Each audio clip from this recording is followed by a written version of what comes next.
Hey, welcome everybody back to our online program, Robotics and Automation. We're doing RoboCell today. This is a series of lectures that we're doing in presentation to walk you through the ER4U robot from Intelitek.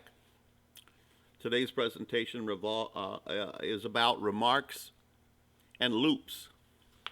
A loop is a very, very handy program that allows a robot to, let's say, move a casting from the assembly line maybe into a milling machine, wait for the milling machine to do its business, and then pick up the part and then put it back into a bin. Now, this machine could be running and moving hundreds and hundreds of parts. And if we create a loop, we don't need to create a specific control line for each of the parts. We can create a loop for the robot to be able to monitor itself in terms of the number of parts that it uses and the number of parts that it picks up. Today we're just going to use 4 cubes and move 3 of them, and then we'll create the loop so that when the robot gets ready to pick up the 4th one, it'll know that it's not supposed to do that, and then it'll put itself away. So one of the things that we haven't used yet is a command called the set variable. And then the remarks, I think we've probably talked about them, in that anytime that you put a remark in the program, it's something that the robot doesn't read, but it's certainly important for the robot then to have that documentation for somebody to read it in case you need some clarification on some stuff. And it's nice for that line item then to be able to put in there so that you have some understanding of what the robot is intending to do. So let's go ahead and use our cell setup just to start and put those component pieces together. We've done this before. Remember, when you start new, you have the factory floor. As you roll the roller ball back and forth, it turns the factory floor back and forth also. Then if I hold the right mouse button down, I can zoom and then I can turn the screen. The new object list is over here on the left-hand side. If you happen to lose it, it is located up here in the toolbar at that point, and you can touch it and then you can actually bring it back. Sometimes you get by accident it goes away.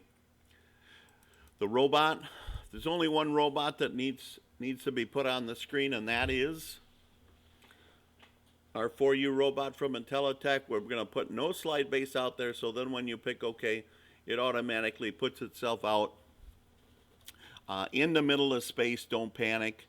We then are just going to go ahead and we're going to put a table underneath there. The table that we use for all of these exercises is under General. We can pick a fancy color. I always tell folks, though, be sure that you pick the lighter of the colors, because some of the cubes can disappear if you use dark colors. I'm going to use this sand color today. I guess I've never really used that one too much. Doesn't look too much different than the one that we can default to. Now remember then, our object move, I like to put the robot in the back center of the table, because then I have all this real estate out here to do what we need to do with the robot. The materials that we're going to use today are cubes, and we're going to take those cubes then and stack them up. I guess I really didn't specify which color to use, so you can pick the colors for yourself. Take the first one out of the chute. You can choose the colors that you want to do today. Don't choose 2 colors, though, that are really, really close.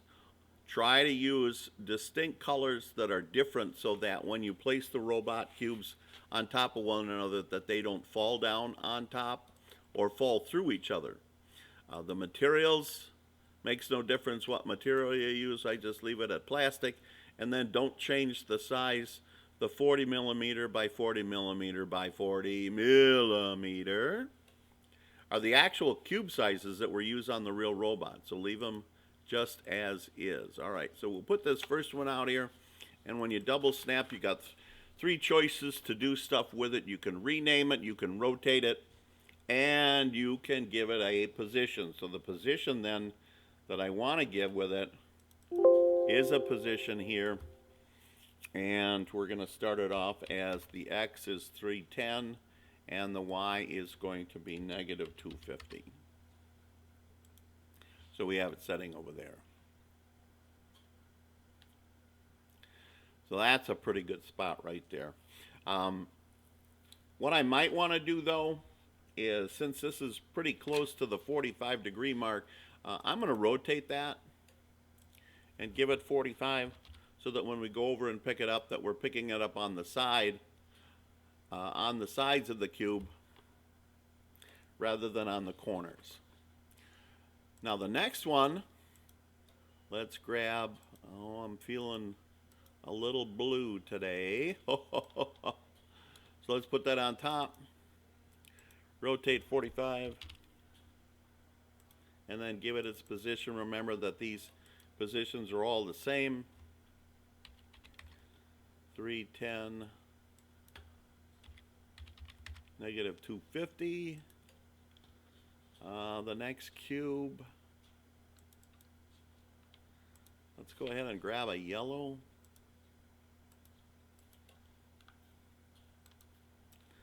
There you have it. Rotate 45. Position 310. Negative 250. And the last one,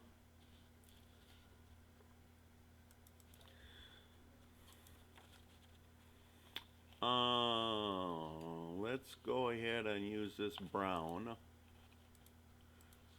Okay, so you can see that I have four distinctly different colors. Works certainly a lot better.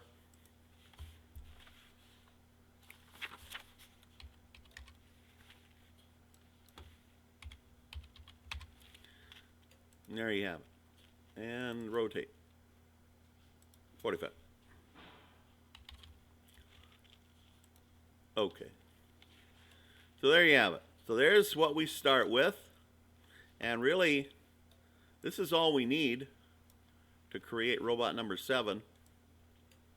So all we're going to do actually is just, we're moving 3 cubes over to another spot on the board. But it's a very simple operation, but the real big deal here is how we go ahead and do this. And by creating the loop, we can move that stack of cubes could be out of a bin of thousands, and we would use only about the same number of commands, you know, that we would use, you know, maybe 20 or so commands in order to get thousands and thousands of parts. So what I recommend then is, you're on the computer, let's go ahead and save as. This happens to be robot number 7. Let's save it to the desktop. So this is just kind of the way I've been keeping track of these. Robot number 7, and then we'll come back and then grab it.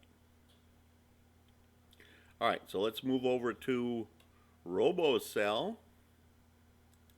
And RoboCell then is the program that we'll actually use to be able to import the robot pictures and then be able to create the programming in order to give ourselves this loop control. So let's do File, New.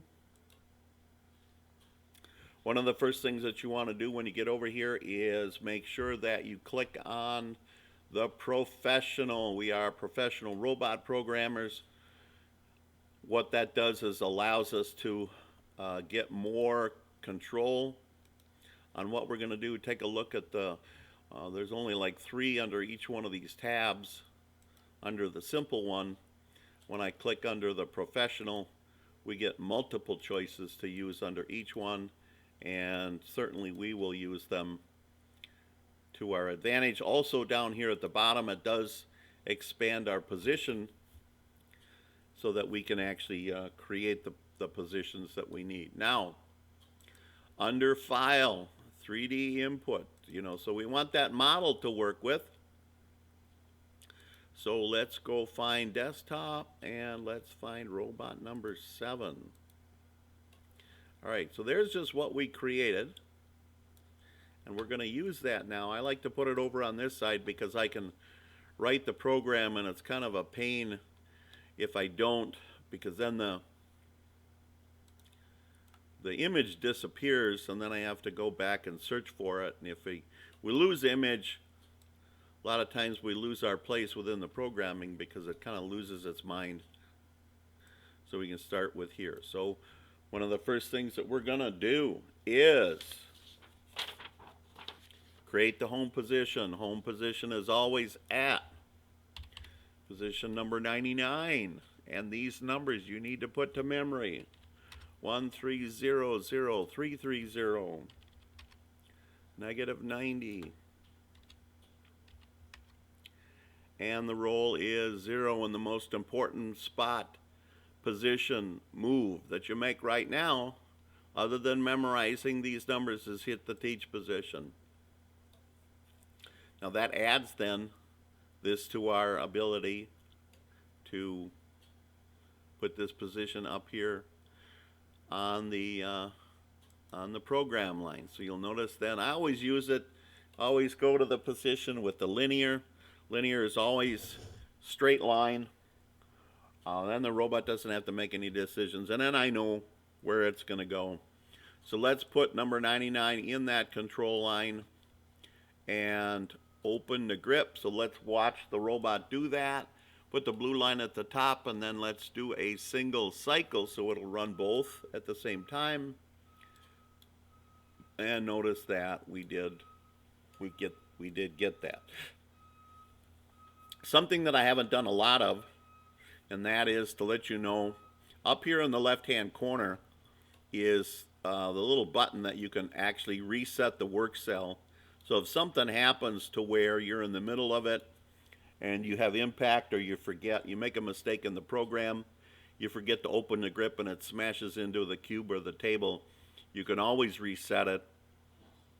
You haven't damaged anything, so you can always reset it back to that. So let's go then, 99, single cycle, and boom, there it is. Okay, again, the way that we move the robot, we have the 3 choices. We can run it individually by a single line. We can do a single cycle, which I just did, and then you can run continuous. Continuous means you never have to touch it again. It just keeps going and going and going, just like the Energizer Bunny. The other place to find those is under the Run menu. You'll see those 3 choices again. Single line, single cycle, continuous. And then you have the stop button. Or you can use the F keys. I guess those are nice too. I guess I've never been used to using the F keys. 6, 7, 8, and 9 correspond to the same list. The stop button is here. You can get the robot to stop anywhere within the control system, and actually it will restart. If I stop it in the middle of a program, I can restart it again right from the middle. I don't have to go back to the top. All right, so let's start writing some things. Well, but one of the first things that I have to do is that I have to start labeling some things and creating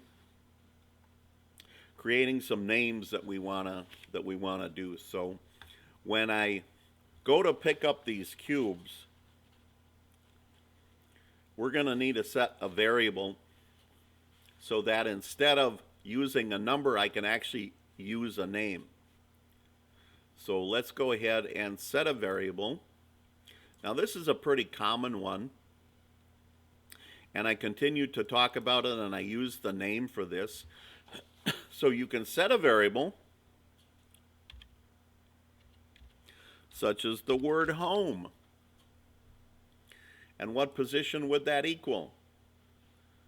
Well, we can set position number 99 as home. So now when I write my program, I can either bring in the word 99 or I can use the word. The other thing I'm going to do is when I go over and I reach down to grab one of the cubes, another word I can use is picking up.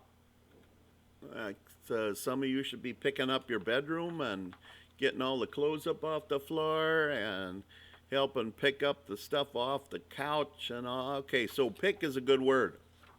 So we are going to assign the word pick to our cube so that when we go down to pick up the cube, we are going to name these then as position 1, 2, 3, and 4.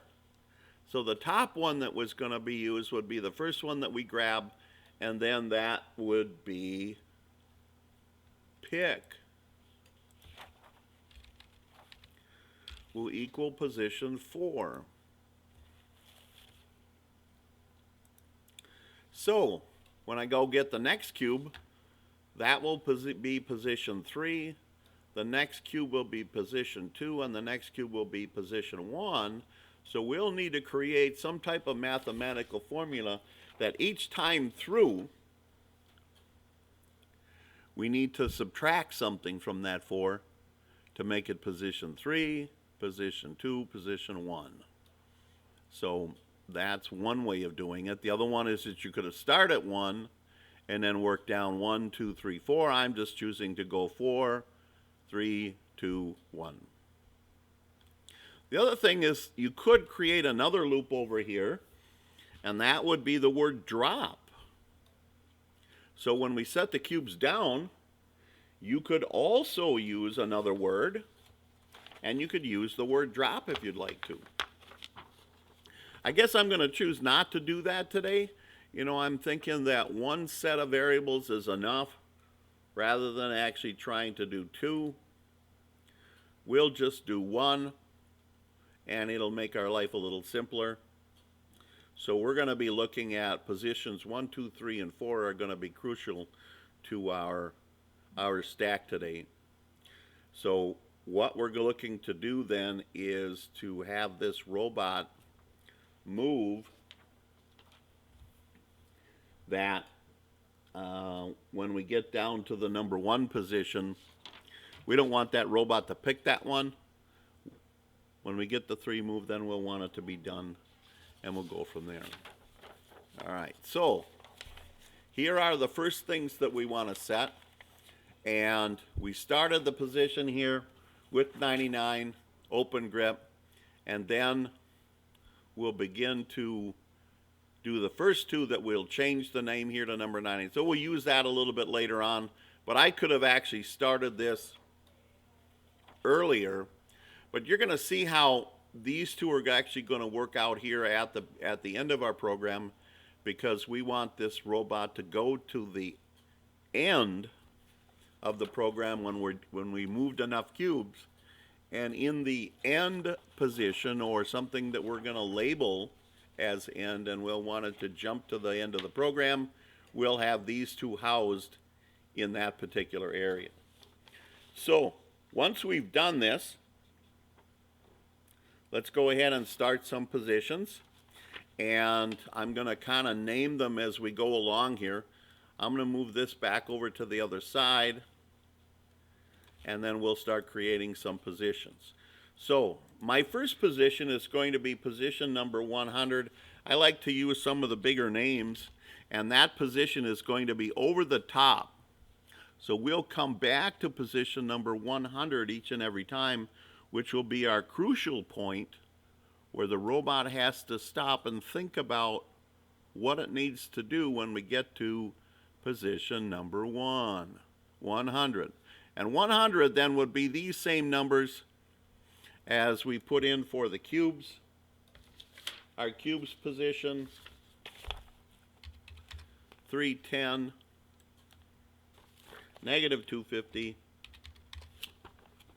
and I guess we can go a little lower.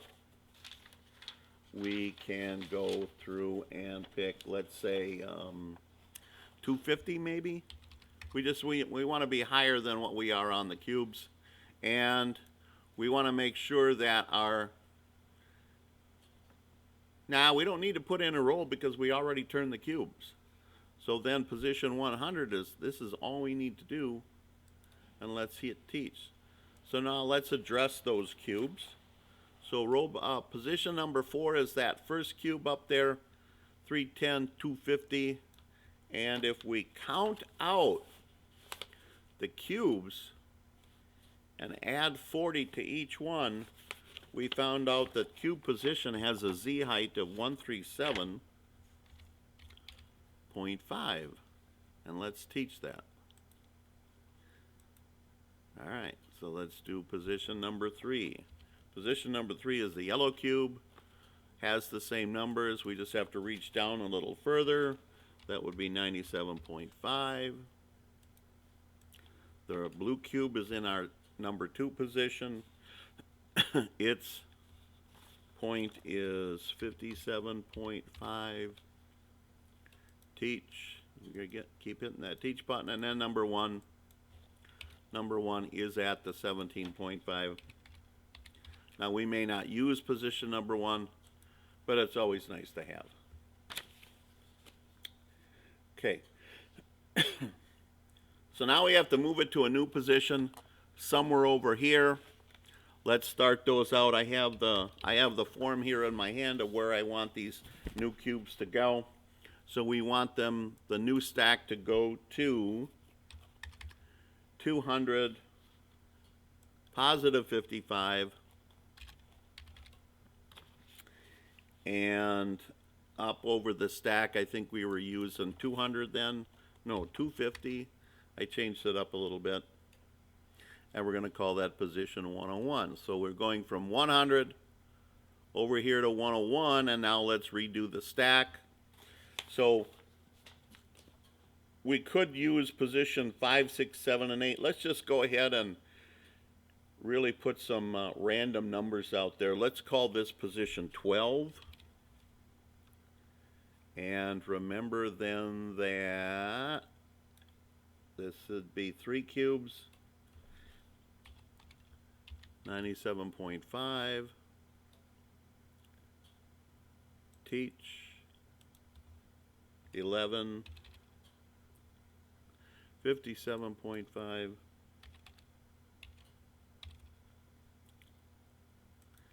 and the one on the table, position 10,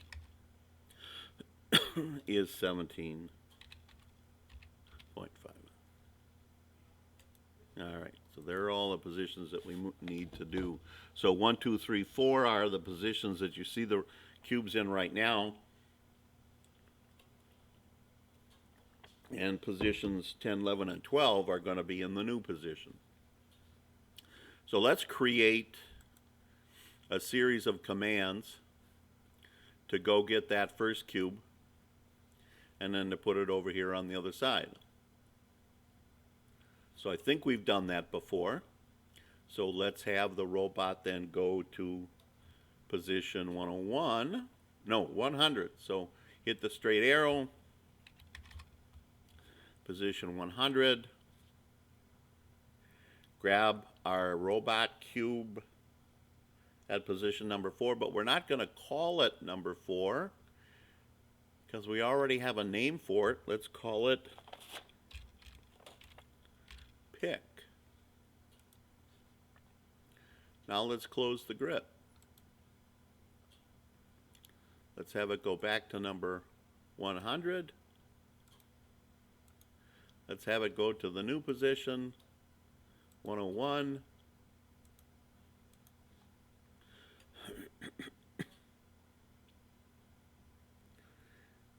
and let it go to position number 10.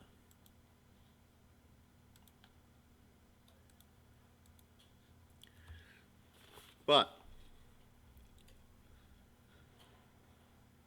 that other stack, you know, we could make our lives a little simpler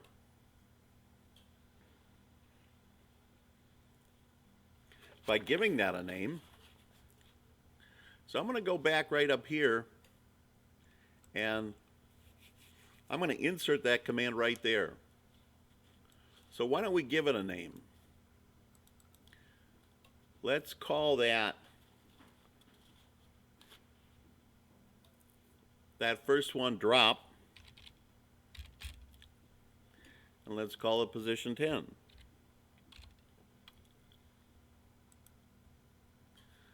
So rather than use a position 10, why don't we just say drop? That would be our first drop. There we go. And we've already named it here as position 10. So after we've set it down, we then can go back to 101.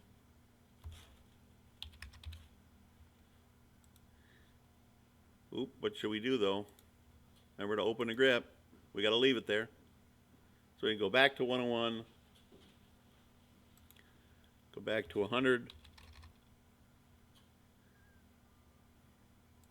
Wait, go back to 100.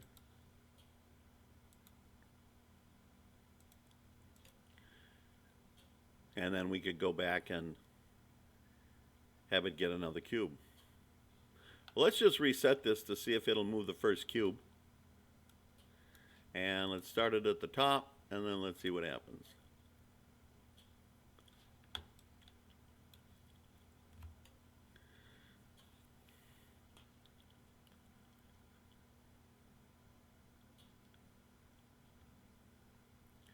So there's position number 4. Remember that we changed that name.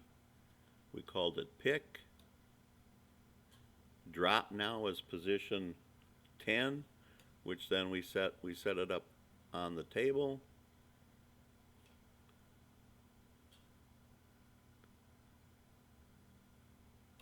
And now we're back to 100. So we're ready to go to get the next one. So here's where our mathematical formula comes in, that we want the robot at this particular point to make some decisions. So we need to start adding. So position 4 is no longer there. So we need to get it to go to position 3. So if I have 4 and I need to get to 3, that means I should minus 1. So let's write that. So we want to do pick. So change our pick to pick. Now over here on the side you can grab what mathematical formula you want, and we want it to minus 1 each time it goes through there. So there you have it. So now pick is a minus 1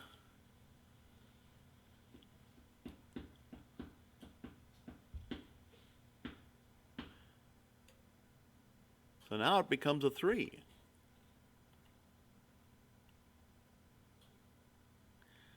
Now let's, as long as we're here, let's do the same thing with our word drop. So drop now has to go from 10 to 11. So our drop then really needs to be drop plus 1. Plus 1. So now we've just changed drop, which was 10. Now we made it 11, which would be the one that we wanted to stack here at the top. But we have to somehow get it back to the top so that it can restart itself, so it can get it back going again. So I put here position 100 twice. I really wouldn't need to do that. We could eliminate this one because eventually it's going to get over to 100 anyways. So we could cut this out so we wouldn't need to do it twice. Let's just cut that line and then say okay. So it's gone to beginning here, open. So now home, pick, drop. Okay, go to 100.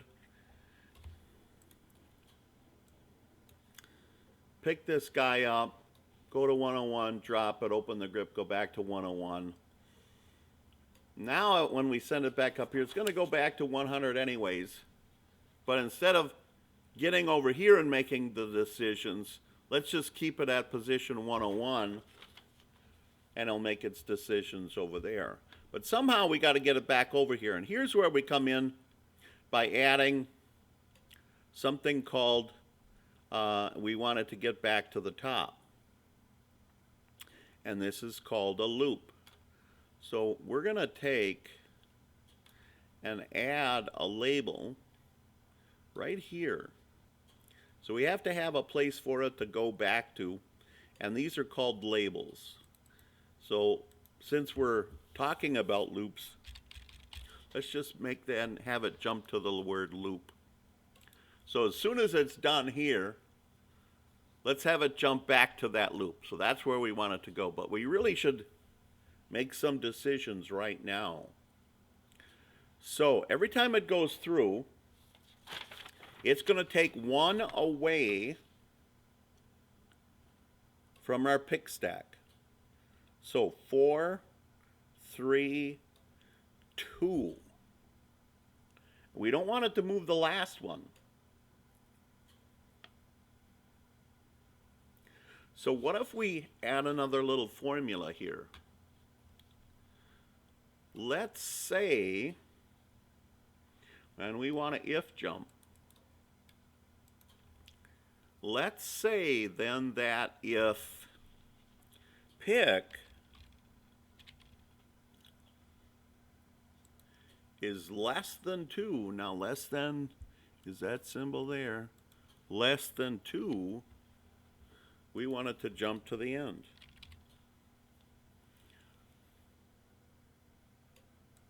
So now, as it runs through this and continues to go, each time through, started at 4, now we got it to 3. So it jumps back up, grabs position number 3, comes down through, the next time through, turns it into 2. Well, is 2 less than 2? No.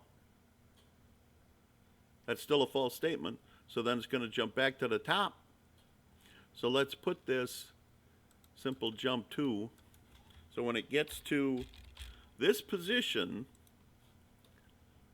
if this is false, it's going to go right to the loop and go back up to the top. So pretend this one isn't here. So as long as this continues to run, it'll go and go and go and go and go. Obviously, though, with our pick number 4, we're going to run out of cubes in a hurry. We could make that 1,000,000. And then we would run around and around, but since we don't have that kind of time, let's just, we just put 4 of them on there. But, so the first time through it's position number 4, then changes to 3. Is 3 less than 2? Nope. False statement comes to this line, jumps to the top, runs the next time through. Turns it to 2. Is 2 less than 2? No. Jumps back to the top. This comes through now, and it then turns it into 1. Pick minus 2 turns into 1. So is 1 less than 2? Yes. So now we're going to send it to end, and then let's put that label here. Oops.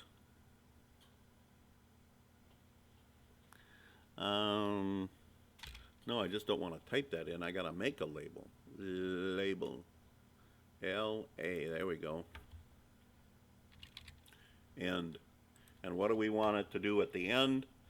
Well, we want it to go to home. Now remember, we gave home equal to number 99, so we could use the word home, or we could put 99. Let's just put home,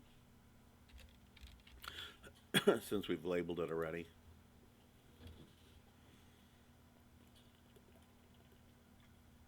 And what do we need to do? Just for good housekeeping, we wanted to close the grip.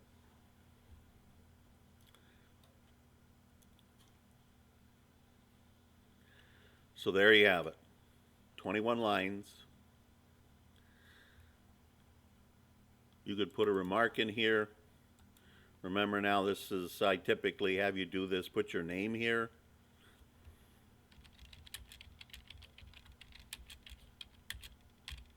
Put your name here on this line, and then you can print it.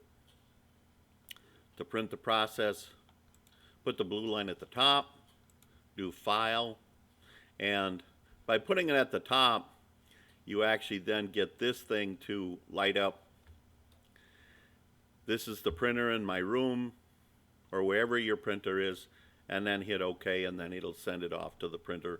And that way it'll only print this much, rather than printing the picture and everything else. So I've lost my image, so I'm going to have to go get it again. But that's, we know where it is. It's on the desktop. So there it is. And we'll want to reset that cell so we can get it to start. So we are done, really. So let's see if this thing will do what it needs. So in a recap, we always started at the home position and we opened the grip.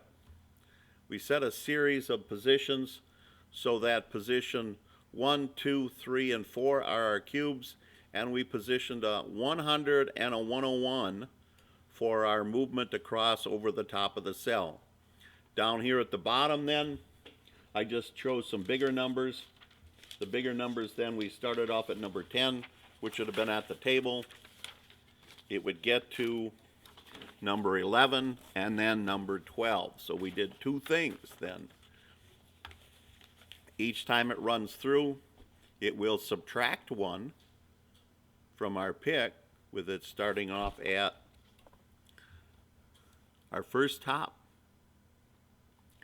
4, then 3, then 2, then 1. Down here, we decided to use the position number 10 as a drop, and then we told it to drop +1, +2, +3. So what are we monitoring between these two? Well, we're monitoring the ones that say pick. You can do either one. The robot doesn't care, but we've just used, we're saying then that the pick stack is more important than the drop stack. So let's see what happens. So let's get it up at the top. Let's run a single cycle, and you'll notice then that even though it's a single cycle, we still have these loops that it'll continue to move as long as our program is set up.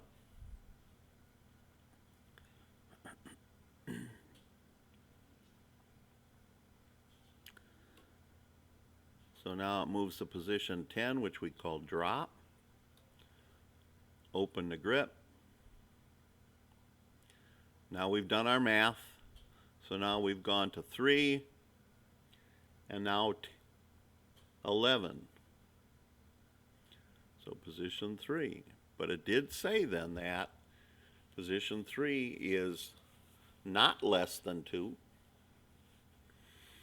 Here we go. Now this should be position number 11, which we said was on top of that. Sweet. Here we go. Now it changed. So now pick is 2. Is 2 less than 2? Nope. So let's get 2.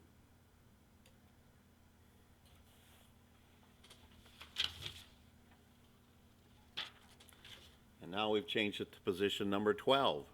Now at the bottom, as we get here, now it's pick is 1 and drop is 13. Of course, we don't have a position 13, but we don't care. But there you have it.